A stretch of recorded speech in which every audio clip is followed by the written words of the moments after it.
everyone, I'm Megan. And I am Mr. Fix-It-All Jesse. Well, hey there, Mr. Fix-It-All Jesse.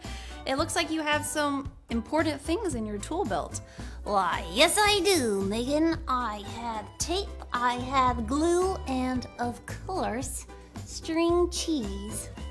String cheese? I mean, I know the glue and the tape can help fix things, but why do you need string cheese? Because I never know when I'll need a snack after doing all that hard work. Ah, you are right, Jesse. Fixing and rebuilding things takes a lot of hard work. In today's Bible story, Nehemiah worked to rebuild the broken walls and gates in Jerusalem. That sounds like a big job. I don't think my tape or glue could fix a broken wall. Yeah, it was a really big job, Jesse, but Nehemiah wasn't alone. God helped Nehemiah and a group of people rebuild the walls in Jerusalem. Wow, God is always there to help us, but how did God help them rebuild the walls? That's a great question, Jesse. Watch closely to see how God helped Nehemiah rebuild the walls of Jerusalem. God's people had been freed from Babylon, but not everyone went home to the land of Judah. Nehemiah was one of God's people. He had an important job serving the king of Persia. One day, some men came from Judah. Nehemiah asked them, "How are God's people doing?" "The people are in trouble," they said. "The walls around the city are broken apart and the gates have been burned down." Nehemiah cried and prayed to God when he heard this bad news. The king saw that Nehemiah was sad.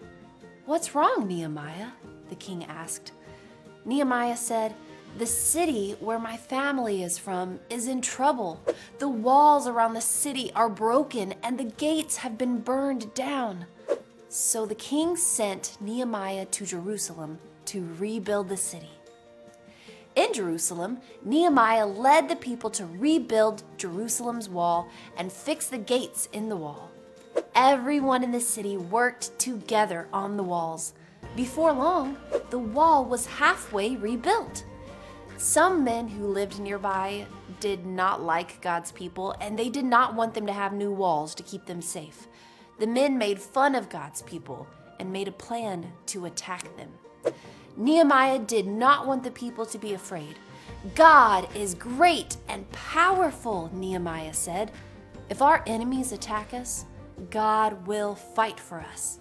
So God's people kept working. Some of the men stood guard with weapons, and others worked on the wall. The people were always ready to fight, just in case. Nehemiah was a good leader for God's people. He helped them when they had problems, and he told them to trust God. Before long, the wall was finished. The gates and the walls were fixed, and God's people were safe. The people's enemies were afraid because they knew that God was with his people. Nehemiah helped God's people fix the walls around their city. The walls protected the people from their enemies. Jesus protects us from our enemies. When we know and love Jesus, he keeps us safe from sin, and we will live with him forever.